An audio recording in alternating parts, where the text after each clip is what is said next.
தமிழகத்தினுடைய வெற்றிக்கு பிறகு அவருடன் எந்த மந்திரியும் வரவில்லை. அவர் தனியாகத்தான் வந்திருக்கிறார். பிரதமர் தரப்பில் இருந்து கூட எந்த அதிகாரியும் இல்லை. பிரதமர் நரேந்திர மோடி அவர்களிடம் தனியாக 15 நிமிடம் பேச இருப்பதாக நான் கேள்விப்படுகிறேன்.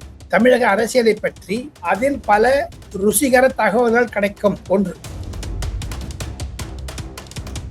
மரியாதை நிமித்தமாக பார்க்க வேண்டும் என்று அதற்கு பல பெட்டிஷனை கொண்டு வந்திருக்காரு, ரெக்கமெண்டேஷன் கொண்டு வந்திருக்காரு. நிதிநிலை அறிக்கை பற்றி தான் அதிகமாக பேச இருக்கிறார். காரணம், ஜூன் மாதம் 15 தேதிக்கு மேல தமிழ்நாட்டில் சில சிறப்பு பட்ஜெட் கொடுக்க போறாங்க. ஏற்கனவே சொல்லியிருக்காரு ஒயிட் பேப்பர் கொடுக்க போறேன்னு. அந்த ஒயிட் பேப்பருடைய கண்டென்ட்ஸ் என்னங்கிறதெல்லாம் பார்க்கணும். விஜயனுடைய நம்பிக்கை என்ன என்று கேட்டால், தனிமையாக வந்திருக்கிறார். ஆதவ அர்ஜுனா அல்ல, அருண்ராஜ் அல்ல, அப்புறம் புஷி ஆனந்த் அல்ல, யாருமே வரல. இது ஒரு பெரிய திருப்பமாக நான் பார்க்கிறேன். அமித்ஷா அவர்களை பார்க்க இருக்கிறார். பிரதமருடன் பார்த்த பிறகு புரிதல் வரும் விஜய் அவர்களுக்கு. உலக பிரச்சனையை பற்றி பிரதமர் சொல்லுவார், ஈரான் ஈராக்கை பற்றி சொல்லுவார், அமெரிக்க இதெல்லாம் சொல்லுவாங்க. எல்லாத்த விட முக்கியமா என்னன்னு கேட்டீங்கன்னா, தமிழ்நாடு ஃபைனான்ஸ் கண்டிஷன் தான் ஒர்ஸ்டா இருக்குது. கண்டிப்பாக அதை பற்றி பேசுவார்கள், அதிகாரிகள் எடுத்து சொல்லுவார்கள். டிஎம்கே காரங்க அப்படியே நக்கிட்டு போயிருக்காங்க சார், ஒரு பைசா வைக்கவே இல்லைங்க. ஸோ அதெல்லாம் வச்சு பார்த்தாங்கன்னா கண்டிப்பாக ஒரு ஒரு நிலைமை மாறும். ஆட்சிக்கு 15 நாள் இருக்கு. அதுக்குள்ளேயும் பிரைம் மினிஸ்டர் பார்க்க வந்திருக்காரு. இது நடத்திய ஒரு அலுவல்கள் மூலமாக, அமைச்சர்களுடைய நடத்தைகளை மூலமா பார்த்தா 10க்கு 9 மார்க் தரலாம்னு நான் நினைக்கிறேன்.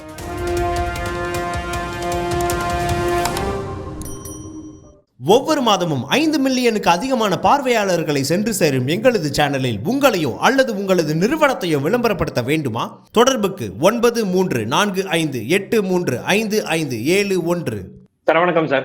நல்லா இருக்கீங்களா? வணக்கம். நல்லா இருக்கேன் சார், நீங்க எப்படி இருக்கீங்க? ஜோரா இருக்கேன். Okay sir. சார், முதலமைச்சர் விஜய் முதல் முறையா முதலமைச்சர் ஆனதுக்கு அப்புறமா டெல்லி பிரயாணம் நோக்கி வந்துட்டு இருக்காரு. ஆக்சுவலா நீங்க இருக்கிற இடம் டெல்லி நோக்கி வந்திருக்காரு. இப்ப வந்தாச்சு. பிரதமருடைய அலுவலகத்திற்கு செல்ல இருக்கிறார் 4:30 மணிக்கு. அவருடன் எந்த மந்திரியும் வரவில்லை. அவர் தனியாகத்தான் வந்திருக்கிறார்.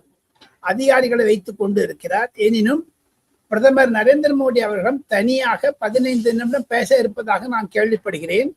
தமிழக அரசியலை பற்றி அதில் பல ருசிகர தகவல்கள் கிடைக்கும். ஒன்று. இரண்டாவது, தமிழகத்தினுடைய வெற்றிக்கு பிறகு, அமோக வெற்றிக்கு பிறகு, நம்பிக்கை தீர்மானத்தை பாஸ் செய்த பிறகு ஒரு முயற்சி என்ன என்று கேட்டால், மத்திய அரசுடன் மரியாதை நிமித்தமாக பார்க்க வேண்டும் என்று அதற்கு பல பெட்டிஷனை கொண்டு வந்திருக்காரு, ரெக்கமெண்டேஷன் கொண்டு வந்திருக்காரு. அதிகாரிகளை வைத்துக் கொண்டு அவர் 3 அல்லது 4 குறிப்புகளை, நிதிநிலை அறிக்கை பற்றி தான் அதிகமாக பேச இருக்கிறார். காரணம், ஜூன் மாதம் 15 தேதிக்கு மேல தமிழ்நாட்டில் சில சிறப்பு பட்ஜெட் கொடுக்க போறாங்க.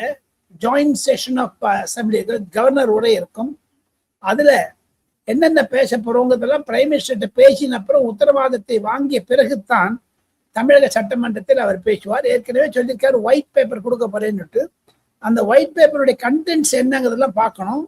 அதெல்லாம் அதிகாரிகள் எழுத ஆரம்பித்திருக்கிறார்கள். போக போக தெரியும். விஜயனுடைய நம்பிக்கை என்ன என்று கேட்டால், தனிமையாக வந்திருக்கிறார். ஆதவ அர்ஜுனா அல்ல, அருண்ராஜ் அல்ல, அப்புறம் புஷி ஆனந்த் அல்ல, யாருமே வரல. இது ஒரு பெரிய திருப்பமாக நான் பார்க்கிறேன். இப்ப பேசிக்கா இந்த மீட்டிங் இதை பத்தி இருக்கும் அப்படின்றத மென்ஷன் பண்ணிருக்கு சார். வேற ஏதாவது புது பிளான்? இப்ப ஆக்சுவலா அந்த மேகதாது பிரச்சனை போயிட்டு இருக்கு இல்லையா, அது சம்பந்தமா பிரதமருக்கு ஆல்ரெடி கடிதம் போட்டிருந்தாரு. அது ரிலேட்டடா இல்ல வேற ஏதாவது ரிலேட்டடா பேசுறதுக்கு வாய்ப்புகள்? குறைஞ்சது ஒரு 20 சப்ஜெக்ட் பேசுவாங்க. எது இருப்பினும் அதிகாரிகள் வட்டத்தில் நேற்று முதல் சீஃப் செக்ரட்டரி எல்லாத்தையும் தயார் பண்ணி வச்சுட்டு போயிருக்காரு. அதனுடைய தொடர்ச்சியாகத்தான் இதை பேசுவார்கள். பிரதமர் தரப்பில் இருந்து கூட எந்த அதிகாரியும் இல்லை. ஆக மொத்தம் இது முதல் மரியாதை நிமித்தமாக பேசுவதனால் விஜய் நரேந்திர மோடி புரிந்து கொள்வார், நரேந்திர மோடி விஜய் புரிந்து கொள்வார், மற்றதெல்லாம் அந்தந்த இலாக்காவுக்கு விட்டு விடுவார்கள் என்ற நம்பிக்கை தான் விஜய்க்கு இருப்பதாக நான் கேள்விப்படுகிறேன். அதிகாரிகள் மூலமாக அமித்ஷா அவர்களை பார்க்க இருக்கிறார். பிரதமருடன் பார்த்த பிறகு ஒரு ஒரு புரிதல் வரும் விஜய் அவர்களுக்கு. உலக பிரச்சனையை பற்றி பிரதமர் சொல்லுவார், ஈரான் ஈராக்கை பற்றி சொல்லுவார், அமெரிக்க இதெல்லாம் சொல்லுவாங்க. எல்லாத்த விட முக்கியமா என்னன்னு கேட்டீங்கன்னா, தமிழ்நாடு ஃபைனான்ஸ் கண்டிஷன் தான் ஒர்ஸ்டா இருக்குது. அது ஏற்கனவே தேர்தல் கூட்டங்களில் பிரதமர் நிறைய பேர் சொல்லியிருக்கிறதுனால விஜய் அவர்களும் அந்த தேர்தல் கூட்டங்களை சொல்லும் பொழுது 3 லட்சம் பட்ஜெட் இருந்தா கூட 30% ஸ்டாலினுடைய வீட்டுக்கு போகுது, 10% வந்து அமைச்சர்களுக்கு போகுது, 20 10 30ங்கிற மாதிரி கதையில ஒரு பேசினார் ஒரு கூட்டத்தை. அதெல்லாம் விஜய் மனதில் ஓட்டுகின்ற திங்கிங் ப்ராசஸ்ல இருக்கிறதுனால கண்டிப்பாக அதை பற்றி பேசுவார்கள், அதிகாரிகள் எடுத்து சொல்வார்கள். தவிர பிரதமருக்கு முதன்மை செயலாளராக இருக்கவர் சக்திகாந்த் தாஸ் என்று சொல்லக்கூடிய முன்னாள் ரிசர்வ் பேங்க் கவர்னர், தமிழ்நாடு கேடர் IAS ஆபீசர். அவர் கண்டிப்பாக பிரதமருக்கு சொல்லுவார். தமிழக அரசியலையும் புரிந்து கொண்டவர், தமிழக நிதி நிலையையும் புரிந்து கொண்டவர். DMK காரங்க அப்படியே நக்கிட்டு போயிருக்காங்க சார், ஒரு பைசா வைக்கவே இல்லைங்க தம்பி. ஸோ அதெல்லாம் வச்சு பார்த்தாங்கன்னா கண்டிப்பாக ஒரு நிலைமை மாறும். சோனியா காந்தி நாளைக்கு பார்க்க போறது இல்லைன்னு சொல்றாங்க. ஏன்னா சோனியா காந்தி பிஸியா இருக்காங்க, உடல்நிலை சரியில்லை. ராகுல் காந்தி வேற எங்கேயோ வெளில போறாரு, கர்நாடகா பிரச்சனை இருப்பதுனால போறாங்க. அரசியல் ரீதியாக ஜோதிமணி வந்து இந்த அதிமுக MLA எல்லாம் எடுத்துட்டு தப்புங்கிற மாதிரி அறிக்கை விட்ட அப்புறம் காங்கிரஸ்ல ஒரு கசப்பு இருக்குதோ என்னமோலாம் டெல்லியில பேசுறாங்க. அது இவ்வளவு சீக்கிரம் கசப்பு வந்தா கூட ADMK தயாரா இருக்காங்க உதவி செய்வதற்கு. அரசாங்கத்திற்கு ஆபத்து இல்லை என்று தான் டெல்லியில் இருக்கக்கூடிய அரசியல் விமர்சகர்கள் விஜயத்தின் மூலமாக டெல்லி விஜயத்தின் மூலம் சொல்றாரு. இன்னைக்கு நிருபர்கள் எல்லாம் கேட்டாங்க, சார் ஏதாவது கொஸ்டின் கிடையாது, ஒருத்துக்கும் பதில் சொல்லவே இல்லை. பஞ்சாபினுடைய registration number 0001 Land Rover car தான் வந்தாரு. அது யாரோ பிரைவேட் காரா இருக்குன்னு நினைக்கிறேன். பலத்த பாதுகாப்பு போடப்பட்டிருந்தது. எக்கச்சக்கமா அந்த அம்மையார் ஜெயலலிதாவுக்கு இல்லாதது, கருணாநிதிக்கு இல்லாதது, ஸ்டாலினுக்கு இல்லாதது போட்டிருந்தாங்க. காரணம் அவருக்கு Z+ செக்யூரிட்டி கொடுத்துருக்கு மேல பண்ணியிருக்காங்கன்னு சொல்றாங்க.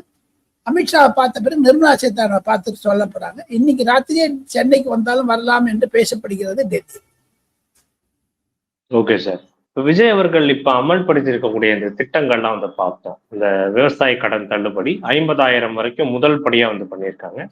அதுக்கப்புறமா அமைச்சர்கள் அந்த துறைகள் சார்ந்த இந்த குவாரிகளை வந்து மூடுறது, அதுக்கப்புறமா மற்ற துறைகள்லயும் வந்து இந்த நடவடிக்கைகள், ஊரகத்துறையில புசியானத்தவர்கள் நடவடிக்கை எடுக்கிறது, இந்த செயல்பாடுகள்லாம் எப்படி பாக்குறீங்க? ஆக்சுவலா இத பத்தின ஒரு கோர்வை இன்னும் மக்கள் கிட்ட கொண்டு போய் பெருசா சேராத மாதிரி தெரியுது இந்த மீடியா பொறுத்த வரைக்கும். சோசியல் மீடியால பேசுறாங்க, பட் மீடியா பொறுத்த வரைக்கும் மீடியா பண்ண மாட்டாங்க தம்பி. மீடியா வந்து இன்னமும் திமுகவினுடைய அந்த பெண் நிறுவனம், அப்புறம் ஆண் நிறுவனம், குழந்தை நிறுவனம் அதுலதான் இருக்காங்களே தவிர they are still not out of ADMK இந்த DMK. அதெல்லாம் ஒண்ணும் அதே நன்மை. இதெல்லாம் விஜய் புரிந்து கொள்ள வேண்டும். இதை ஒடுக்கலைன்னு வச்சுங்க. விஜய்க்கு ஒரு சவால், வரக்கூடிய நாட்களில் ஒரு போலீஸ்காரர்களில் 80% திமுக அனுதாபியா தானே இருக்காங்க. இல்லாம இந்த கரூர் சம்பவம் நடந்துக்க ஆதிகாலம் ஏன் விட்டு வச்சிருக்காரு? அவரு அதிகாரத்துக்கு வந்துட்டாரு. அவரு கொஞ்சம் டயபாலிக்கலா தான் ஒரு சிந்தனை உள்ளதா தான் பார்க்கிறேன். காரணம் அவருக்கு ஒரு பயம் இருக்கிறது மனதில் உள்ள. அது பயம் உச்சிதமான பயம், நியாயமான பயம் தான் நான் கருதுகிறேன். இப்ப விஜய் அவர்களோட இந்த டெய்லி அலுவல் பணிகளை எப்படி பாக்குறீங்க? அவர் அந்த பிளான்ஸை இம்ப்ளிமெண்ட் பண்றது, நிறைய மக்கள் எல்லா துறை சார்ந்தவங்களும் வந்து பாக்குறது, இதெல்லாம் வந்து எப்படி பாக்குறீங்க? ஆக்சுவலா இப்ப அந்த அமைச்சரவையில தலித் சமூகத்தை சேர்ந்த 7 பேருக்கு இடம் கொடுத்தது, பெண்களுக்கு இடம் கொடுத்தது ஒரு பெரிய தமிழகத்தில் திராவிட முன்னேற்ற கழகம் செய்ய முடியாததை விஜய் செய்து காண்பித்திருக்கிறார். பாராட்டுதல்கள். அந்த தலித் மக்களுக்கெல்லாம் பட்டம் கொடுத்து ஒரு அழகுபடுத்தி பார்த்தது வரவேற்கத்தக்கது. திமுகவில் இல்லாது அதிமுக பண்ணாது தமிழ் வெற்றி கழகம் பண்ணியிருக்கிறது. அதை கண்டிப்பாக நரேந்திர மோடி கூட பாராட்டுவார் என்று தான் நான் கேள்விப்படுகிறேன். ஒன்னொன்னு பாருங்க, டெல்லிக்கு வந்திருக்காரு. அவர் வெறும் பிரைம் மினிஸ்டர் பார்த்துட்டு அபிஷியலா பார்த்துட்டு போறாரு. இன்னைக்கு ராத்திரி ஒரு வாரம் தான், நாளைக்கு அவங்க இங்க இருக்க போறது கிடையாது. 1 2 3 பாத்தீங்கன்னா கடைசியாக இறுதி கருத்தாக நான் சொல்லி இந்த பேட்டியை முடிக்கலாம் என்று நினைக்கிறேன். தமிழக வெற்றி கழகம் ஆட்சிக்கு வந்து 1 மாதம் ஆக போகிறது. அதாவது தேர்தல் முடிந்து ஆட்சிக்கு வந்து 15 நாள் இருக்கு. அதுக்குள்ளேயும் பிரைம் மினிஸ்டர் பார்க்க வந்திருக்காரு. இது நடத்திய ஒரு அலுவல்கள் மூலமாக, அமைச்சர்களுடைய நடத்தைகளை மூலமா பார்த்தா 10க்கு 9 மார்க் தரலாம்னு நான் நினைக்கிறேன் விஜய் அரசாங்கத்தில். போக போகத்தான் அவருடைய குணாதிசயங்கள்ல வெளில வரும். நன்றி. உங்களோட நேரத்துக்கு ரொம்ப நன்றி சார். மீண்டும்